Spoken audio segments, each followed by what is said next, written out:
Welcome to the Real Loss Boss podcast. Hello, welcome to episode 49 of the Real Loss Boss podcast. In this episode, we're talking about my top 5 ways to help you naturally control your appetite.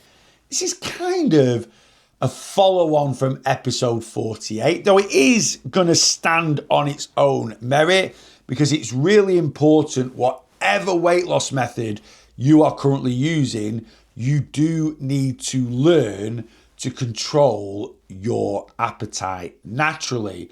But why it is a follow-on from episode 48, which I talk about the weight loss injection Mounjaro. Mounjaro is not a cure for obesity. It's not a cure for weight issues. It doesn't cause fat to magically melt away from your body. It is an unnatural appetite suppressant. Yeah, when you take Mounjaro, it's unnaturally, it's the medication that does this, slows down the digestion of food in your system. And that keeps you fuller for longer, which means you're probably going to want to eat less. And the knock-on effect of that is you're probably going to go into a calorie deficit, aka consuming less calories than you burn.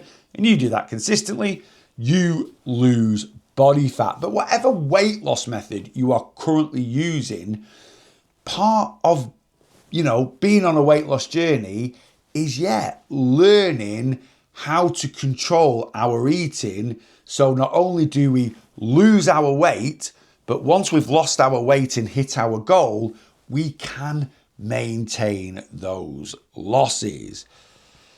Yes, you can control, suppress, however you want to call it, your appetite naturally. Is that harder to do than taking a medication? Of course it is. I'm not going to sit here and say this is really, really easy. But doing it naturally is something that can stick with you for the rest of your life. Whereas using something like Mounjaro, it is only going to be by your side helping you for a short period of time. At the moment, the data is telling us that someone can be on Mounjaro for about 2 years maximum. I'll be honest with you, I don't think many people are going to get to that 2 years. Why? Because we do build up an immunity to it. The appetite suppressing qualities of it, if that's the right way of describing it, does get less over time. Now, don't get me wrong, you can ramp up your dosage from 2.5 to 5 to 7.5 to 10 to keep that appetite suppression in place. But once you get to the maximum dosage, which is 17.5 milligrams, you've got nowhere else to go. And eventually your suppression will wane on that top amount to a point where it's pointless taking the medication. And that's where advice like I'm going to give you now then needs to kick in to either help you continue on the weight loss journey or to help maintain the losses you have created. Like I say, this isn't as easy as just using a quick pen and sticking it in your system. It will take a bit more planning. It will take a bit more effort. But like anything, the more you put these things into practice, the more you do these on a day-to-day basis, they will become subconscious habits more and more. And you will start to do them naturally because I do all these 5 things to help me control my appetite. And, I've been on this journey 11 years now, and most of the things I do, I don't think about them. Certainly nowhere near as much as I used to. Don't get me wrong. I have to put effort in every single day to keep myself on track. But is that effort now, 11 years in, a hell of a lot less than it was 6 years ago? Yeah. And I think in 6 years' time, it'll be less, even more so. Have I said that right? I have no idea. Anyway, without further ado, let's get into how we can naturally control our appetite. Now, there are 5, and I'm not really doing them in any particular order. They're all important, and I would recommend working at putting all these into practice in your lifestyle. Number 1, you have to make sure your calorie allowance is healthy and sustainable. There are too many people out there trying to lose weight that are basically starving themselves, including people that are on these weight loss injections. If you're currently on a dosage of Mounjaro and you're only able to eat 1,200 calories a day, reduce your dosage. Save yourself some money, but also prioritize your health. Calories gives us energy, yes, but food also gives us nutrition. Now, when you're in a calorie deficit, the energy that you're not giving your body through food is made up through your excess body fat, which is how your body fat reduces over time.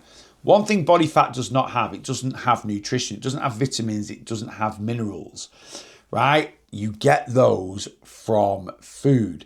So if you are eating a ridiculously low amount of calories, you're just going to struggle because of the amount of energy you're going to be eating.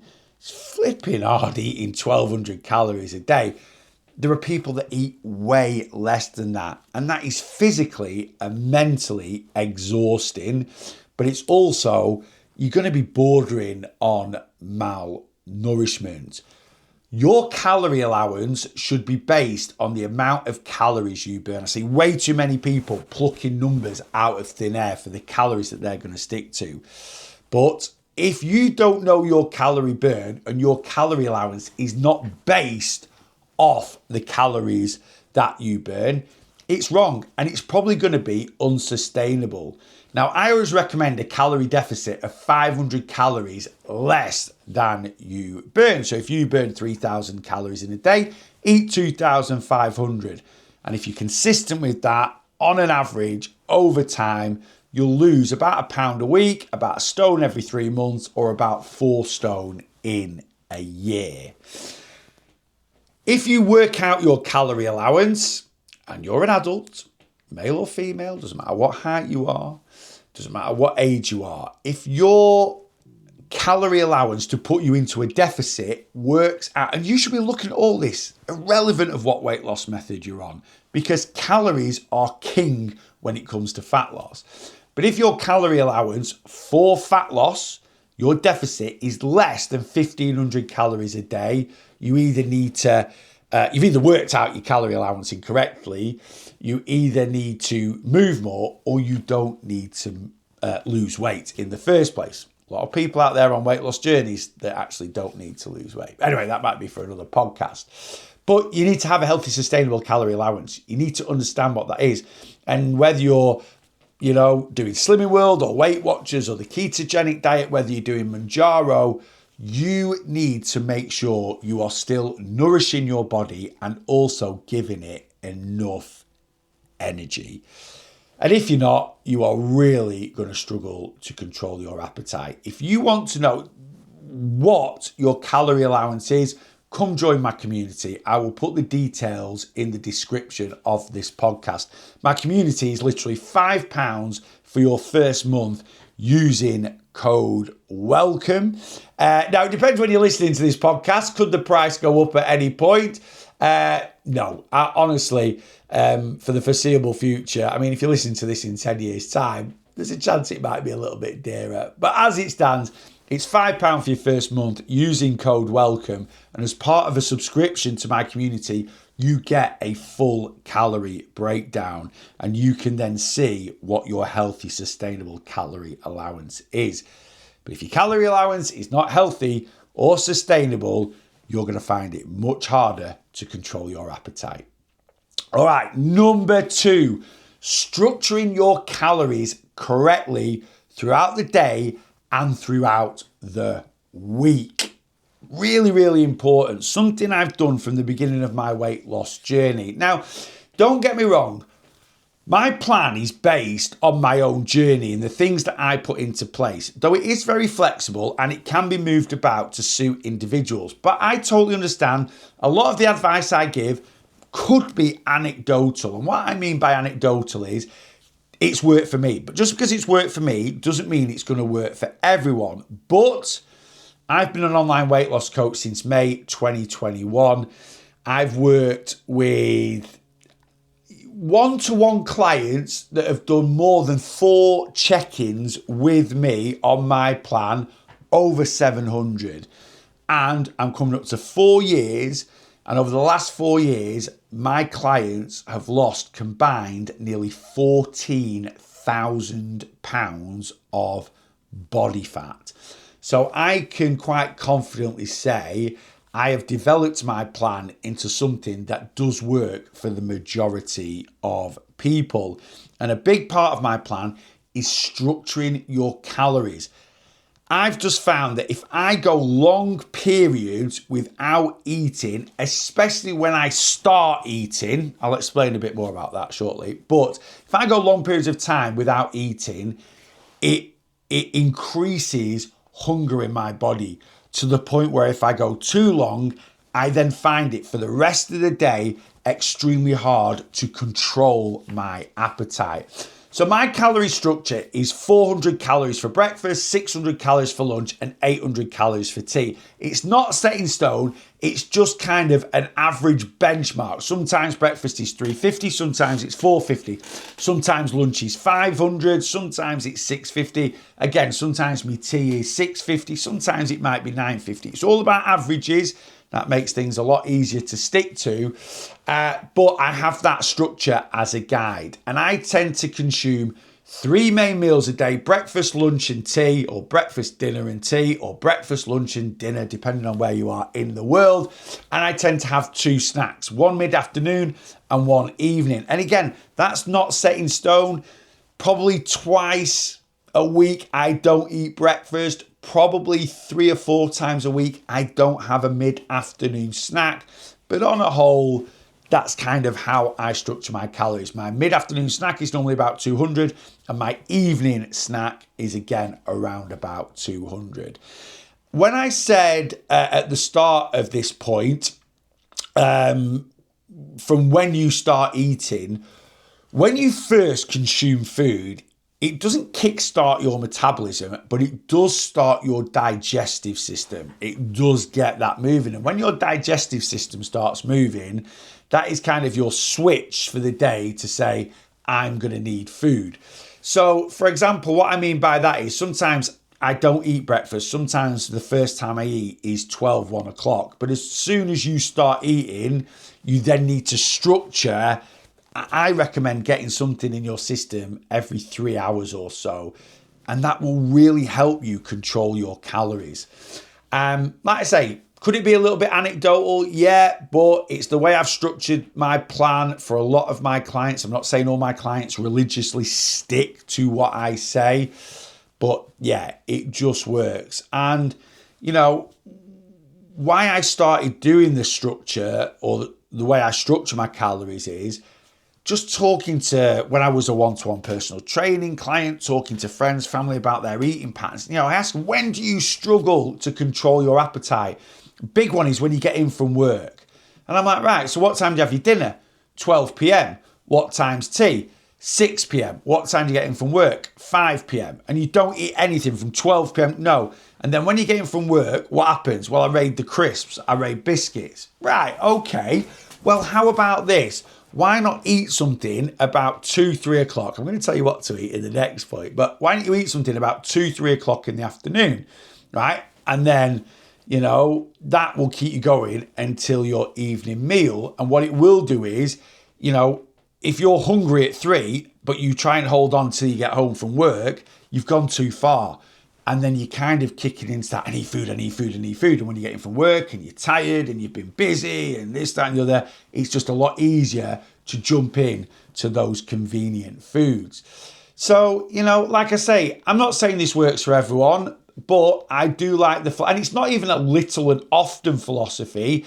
It's just a structure throughout the day, you know. And when I have days where I have a good breakfast, a good lunch. Again, I'm going to tell you what a good breakfast and a good lunch is, but a good breakfast, a good lunch or dinner, a mid-afternoon snack and a good tea, I don't find it any issues whatsoever. I never go periods where I'm absolutely Hank Marvin. I never go periods where, I need this, I need that. I'm raiding the cupboards. I'm looking for junk food. I just don't.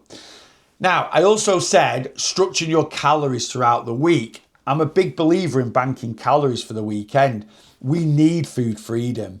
I always talk about creating a normalized eating pattern. And I know some people go, oh, what is normal? You know, but for me, a normalized eating pattern is certainly when we look at food over a week, there's always going to be days where you eat less calories, always going to be days where you eat more calories. Again, I've done a lot of research into this through friends, families, clients that I've worked with, and just looking at things logically. I've got loads of friends that they go out at the weekend and they're out for a meal and they're having a few drinks. That is going to be a higher calorie day. They don't have a weight issue, right? And I just think it's a normal eating pattern. Whether you've got a weight issue or not, most people tend to consume more calories at the weekend than they do during the week. So that's kind of how I, teach my clients. It doesn't mean that the odd day during the week, you might end up having a higher calorie day. It might be, kids' birthdays or parents' anniversaries and you go out for a meal.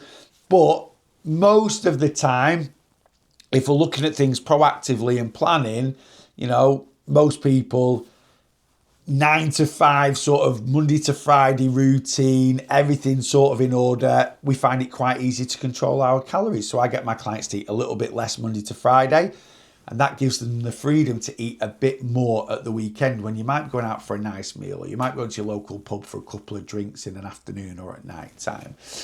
So yeah, structuring your calories throughout the day and structuring your calories over a week will really help you control what you stick in your mouth.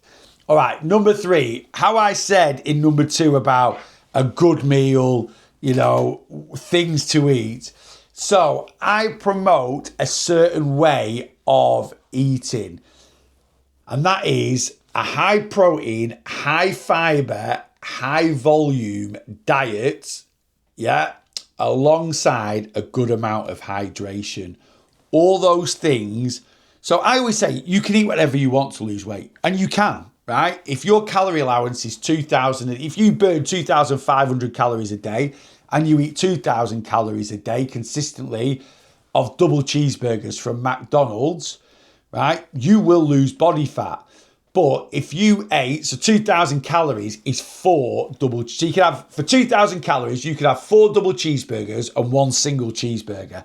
That is 2,000 calories. So as I've just said there about structuring your calories, double cheeseburger for breakfast, double cheeseburger for lunch, single cheeseburger mid-afternoon, double cheeseburger for tea, double cheeseburger at night time. Now you might be there going, that sounds absolutely sensational, Neil. When can I start that diet? Whenever you want, because if that puts you into a calorie deficit, you will lose body fat. But what is going to be the issue with sticking to 4 double cheeseburgers and 1 single cheeseburger a day? It's going to be fairly low in protein. You might be like, well, no, it's got 20 fat. For most people, don't get me wrong, the protein's not going to be terrible, but for some people, it's certainly not going to be enough to control their appetite. It's going to be low in fiber, right? Fiber helps control appetite. It's going to be low in volume. A double cheeseburger isn't that big. You're going to get sick of eating double cheeseburgers quite quickly, but 1 double cheeseburger for a meal ain't going to fill a lot of people up. And obviously, we're not going to talk about the hydration thing. That's slightly separate. Let's talk about why protein, fiber, and volume. So volume is the amount you're eating is important to help control your appetite. Protein and fiber do exactly what Mounjaro does. It slows down the digestion of food. If every time you consume something, it's got a good whack of protein in it and a good whack of fiber in it, that will slow down the digestion of your food from your stomach to your small intestine and from your small intestine into your large intestine. And that in turn is going to keep you fuller for longer. The fuller you feel, the less calories you are going to need to take in. And it's something I've done from the start of my journey. When I started my weight loss journey, I was talking to a friend of mine who's been into the gym from being a kid. He's got a fantastic physique. He's the sort of person where you look at him and go, I want to look like that. Now I know actually I don't want to look like that. But at the time I was like, I'd give anything to look like that. And I remember him telling me, if you want to lose body fat, you need to eat protein. Now, he kind of got it right, but it was wrong all at the same time. And that's why, just because someone has a great physique doesn't mean they know what they're talking about. Him telling me to eat a lot of protein, he basically said it melts fat away. The more protein you eat, it melts fat away. It actually doesn't. But a lot of protein in your diet, protein has what we call a high thermic effect. It's hard for the body to break down, which is why it sits in your system longer and keeps you fuller for longer. Fiber is the same. It's not as good as protein, but it's second best, right? So if you have the number one appetite, natural appetite suppressant, high protein diet, and you back that up with number two, a high fiber diet, you're going to have a very good chance at suppressing your appetite. Yeah, and he said it melts it away, and it doesn't melt it away. It kind of, a high protein diet, you can look at it in a couple of ways. A lot of people look at it that it increases metabolism. It kind of does, because it increases your calorie burn by about 20%, because that's how hard the body has to work to break down that protein. Fiber's about 15%. So if you add both together, divide by 2, 17.5%, right? And it keeps you, but so when he told me that, basically protein melts fat away, I started having protein shakes, I started eating loads of chicken, and, I lost 10 stone in my first year. What I understand now is from having the protein shakes and from eating the chicken, it just kept me fuller for longer, and it does reduce food noise. I talked about this in the last podcast. Mounjaro, a lot of people report that it reduces food noise. Your brain, it's more psychological hunger than physical hunger. And a high protein, high fiber diet does the same thing. But as I said at the start of this podcast, is it harder to do these things? I'm saying, is it harder to plan a high protein, high fiber diet? In theory, you jab yourself with Mounjaro, you don't need to change your diet. If you used to eat, Frosties every day for breakfast, you can still eat them. You'll just eat less. If you used to eat, a Tesco meal deal every day, you can still eat it. You probably just have a couple of bites of your butty and I'm full. If you eat a lot of takeaways, again, you probably just you buy a pizza and instead of smashing the entire pizza in, you might have 2 slices and you're done. You're in a calorie deficit. You're going to lose body fat. But you're not teaching yourself anything new, right? You're not teaching yourself anything new. And implementing a high protein, high fiber diet, and that becoming part of your regular eating habit, is going to support you controlling your appetite for life, whether you're on Mounjaro or not, or whatever weight loss method you are using. Volume's important. We eat with our eyes sometimes, so that's why, when you see a big plate of food, irrelevant of the calories, you kind of know it's going to fill you up, whether it does or not. But volume also does fill you up. Yeah, we have a lot of what we call low calorie, high volume food, salad, veggies, fruit. I just said there about a double cheeseburger from McDonald's. A double cheeseburger from McDonald's is 440 calories, right?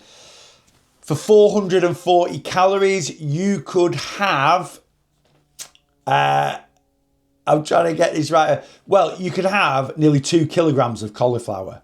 2 kilograms of cauliflower. Now, I don't actually know what a double cheeseburger from McDonald's weighs. I'm going to guess at 200 grams, right? I'm going to say it's 150 to 200 grams, right? So for the same amount of calories as cauliflower, I'm not saying a flipping cauliflower is as good as a double cheeseburger. It's not going to light your taste buds up as much. Well, it depends if you've got an addiction to cauliflower. Is there anyone out there with an addiction? I have no idea. But anyway, I'm not saying it's as appetizing, but you can literally consume over 10 times as much food if you eat cauliflower instead of a double cheeseburger, right? So volume's really important because it takes up room in your stomach. And when you've got room, when you haven't got room in your stomach, when your stomach's filled up, that sends signals to your brain, say, yeah, we're done eating now. So volume's really important. And volume doesn't need to be something that's complicated. You might have something that's low, like 2 slices of toast with 2 eggs on it. Volume-wise, that is like 200 grams of food, right? Which isn't a lot of volume, and 2 slices of buttered toast with 2 eggs on, 400 odd calories. If your calorie structure is 500 calories, and I don't have one client who can't eat 500 calories for lunch or 500 calories for tea. If your calorie structure is 500 calories and you have 400 calories of egg on toast, the other 100 calories, if you spend that on satsumas and apples, right, you could probably have 300 grams of apple and satsuma for that extra 100 calories. and that will massively increase the volume. So volume is really, really important. And basically, bulk your meals out with fruit and veg, or have, something like a protein shake alongside your meal, or even one of my favorites is a fizzy drink, right? You had a 330ml can of Pepsi Max. When you're drink that while you're eating, it fills you up. It's one of the cardinal rules if you go to an all-you-can-eat Chinese. Don't get an unlimited refill. They want you to have a limited refill, Coke Zero or whatever, because it fills you up, fizzy drinks. That's tip of the day if you go to an all-you-can-eat Chinese. Don't have unlimited fizzy refill drinks. Okay, on top of this, point 3, I also talk about hydration. Water is fantastic for controlling that. It's a natural appetite suppressant. Our body can't tell the difference from being hungry or thirsty. So a lot of the time when we're thirsty, unless we've got a dry mouth, right? When we're thirsty, the brain sends the same signals to the stomach that you are hungry. And you might actually be thirsty. How many of you you eat lunch at 12 o'clock and at 2 o'clock you yawn and you feel hungry? That's a classic sign that you're dehydrated. You yawn because if you're dehydrated, it fatigues you. And if you're dehydrated, your brain tells your stomach that you're hungry. It doesn't have a separate signal to say you are thirsty. Thirsty. I am recording this on a Thursday. And I'm just so happened to be sat here with a bottle of water. And I'm going to have a good gulp while I'm on this podcast. Sorry if that has gone into my mic. So yeah, a good level of hydration. It will help control your hunger hormone, ghrelin. I've not really talked about hormones too much, but all these things that you put into place, that is our main hunger hormone, ghrelin. And all these things that you put into place is going to basically keep it locked up as best as we can. So a good level of hydration, yeah, it'll help to naturally suppress your appetite. It's also good for energy. I've already said that. That's nothing to do with controlling appetite, but if you're struggling to be motivated to go for a walk and stuff, make sure you're hydrated. I also talked about volume. There is nothing better for volume in your stomach than water. It is calorie free. When your mum used to say, "Oh, Mum, is tea ready? Go and have a glass of water, it'll be ready in 20 minutes. She was right, because you have that glass of water and that is sat in your stomach. And when you start eating your tea, some of the water in your stomach is taking up some of the space. And it'll keep you, it'll make you feel fuller sooner. And again, that sends correct signals to the brain. All right, number 4. You've got to enjoy the foods that you're eating. You've got to enjoy what you're eating on a day-to-day basis, but you also need to build in some of the foods that you love. Now, this is more a psychological thing than a physical thing for helping control your appetite. But if we hate what we are eating, right, or we are not eating the foods or some of the foods that we enjoy eating, hating what you're eating is just going to make adhering to your diet, right? It's going to make you go way off track. It's just going to make it so much harder to adhere to your diet and give you such a greater chance of going off track. Likewise, if you're not eating some of the foods you enjoy, you're going to feel overly restricted. It's also going to ramp cravings up. And when our cravings ramp up, again, that releases signals from our brain to get us to eat food. And if you go, we can just go crazy. If you love eating pizza and you go 3 months without eating a pizza, what's your control going to be like when you eat that pizza? I don't have any issue controlling more calorie-dense foods because I eat calorie-dense foods on a regular basis. Now, when I say a regular basis, do I eat calorie-dense foods day to day? No. But do I have at least 1 or 2 calorie-dense meals a week? Yes. And do I make sure those calorie-dense meals or desserts is something I enjoy? Absolutely I do. Because that is a big thing about controlling our appetite. Like I say, it's more of a psychological thing than a physical thing. But you've got to enjoy the foods that you eat, and you've got to eat some of the foods you love, even on a weight loss journey. I love pizza. I love fish and chips, right? I love a Chinese, right? I love a doner kebab. I'm not going to sit here and act like I don't, because I do. But when I have those things, they make up the minority of my diet. But I make sure I have at least one takeaway once a week, and I probably have one really good pudding once a week. I have little bits of chocolate here and there. You can build them into your daily calorie allowance. Again, that's absolutely fine, but actual calorie dense meals, have one a week. And again, this reverts back to how I said about structuring your calories weekly, a bit more food freedom at the weekend. There is nothing worse than feeling overly restricted on a diet. And all these things kind of relate to over restriction. Eating enough calories, enjoying some of the foods you love, structuring your calories correctly. Over restriction, will lead you to falling off the wagon, hitting that brick wall I talk about quite a lot.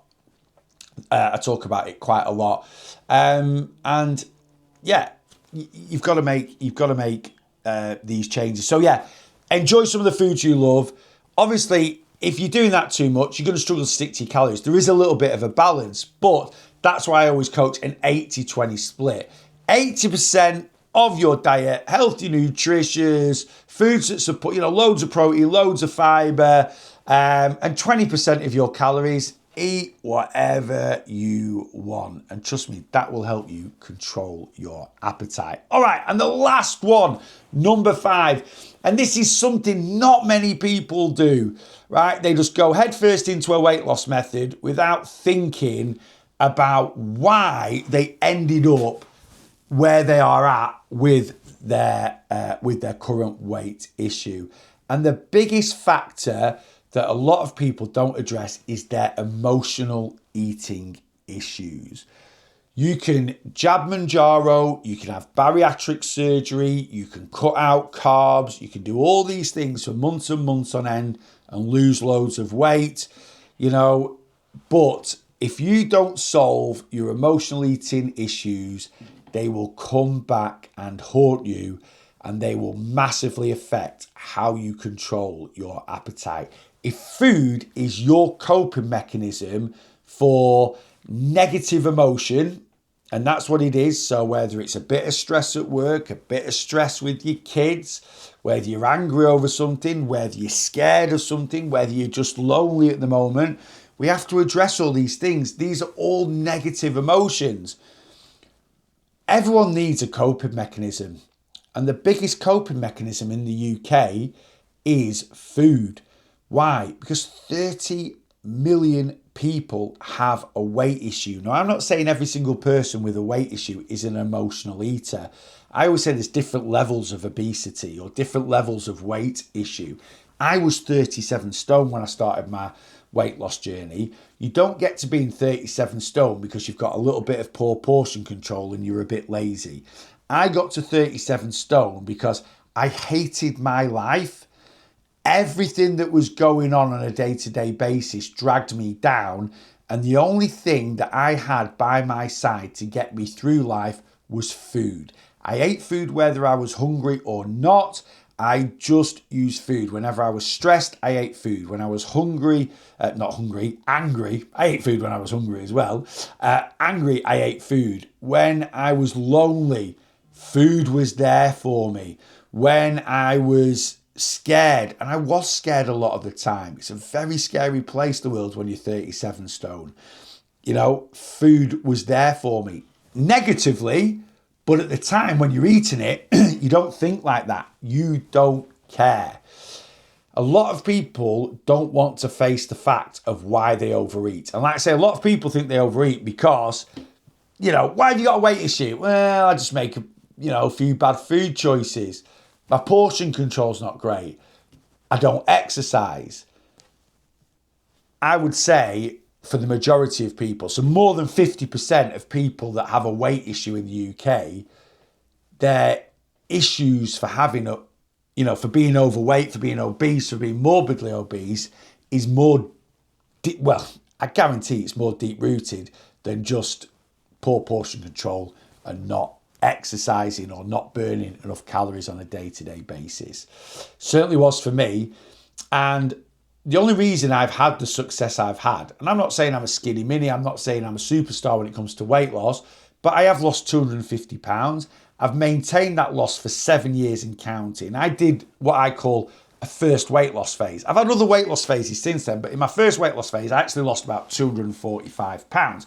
And that was from February 2014 to November 2017. And when I stopped that first weight loss phase, because I just needed an extended break from actual weight loss. Having a break from weight loss doesn't mean weight gain, it means weight maintain. And that's what I've did. I've never ever been heavier than that point. I was 20 stone 5 pounds at the time. Just for reference, I'm 6'5". I'm just a big guy. But I was 20 stone 5 pounds in November 2017 when I was like, right, I'm done. I didn't know if I was done for 3 months, 6 months, 12 months, but I just need a bit of a break. I'm just going to concentrate on maintaining my losses. And I've never been consistently heavier than 20 stone 5 pounds. And I started my weight loss journey like 11 years ago.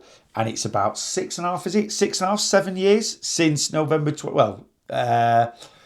17 to 20. Is it 8 years? No, it'd be 8 years this year. So it's about 7 years, 3 months. And I've never been consistently heavier than 20 stone 5 pounds. And that's why I would say I've maintained for 7 years, because I have.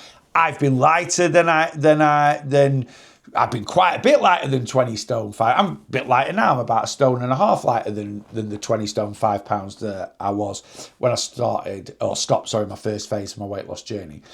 But, you know, one of the reasons why I've managed to maintain that initial 245 pound fat loss, and I'm not saying I've still not got a bit more to lose, is because I conquered my emotional issues around food. And a lot of people don't look at that. They look at more the physical side of things rather than the mental side of things. And this is where, you know, any weight loss method, Slimming World, Weight Watchers, the ketogenic diet, taking Mounjaro, that helps with the physical side of things. Those things will never help with the mental side of things.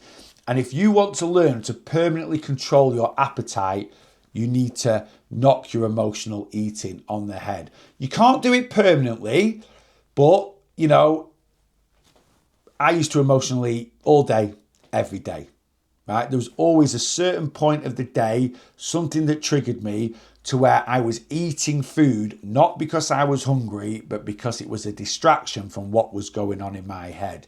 I probably do that now once in a blue moon, as it were. I don't actually know the numbers, but I might, you know, once every few weeks, not every few weeks, probably once every couple of months. Once every couple of months, I'll go, do you know what? I just want a bowl of something just to maybe it's not emotional eating anymore. You know, there's always a bit of a fine line. Does certain foods still roll my eyes into the back of my head? Absolutely, because I'm a foodie. I love eating. And yeah, so maybe I don't emotionally eat anymore. I don't know. But I certainly don't do it to the extent where it causes any issues with my weight, is what I'm trying to get at. So you need to solve your emotional eating issues. And it's the one thing people neglect. And it is the main reason. It's the one thing people neglect, and it is definitely the biggest contributing factor for most of us to why we have a weight issue in the first place. All right. I know I went a bit on a bit of a waffle then and on a bit of a tangent, but I always say this, I don't plan my podcasts. I literally just sit here, churn out what I churn out, and I hope it helps you. Just to summarise those top 5 points, and there's no particular order for these, if I'm being honest with you.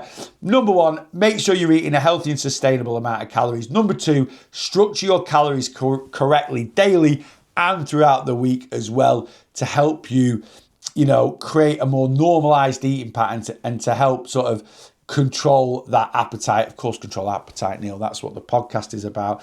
Fuel your body correctly, protein, fibre, get the volume in and the hydration as well. Make sure on your weight loss journey, you are still enjoying some of the foods you love. And whatever you're eating on a day-to-day basis, yes, it needs to be lower calorie. Yes, it needs to be slightly, probably smaller portions.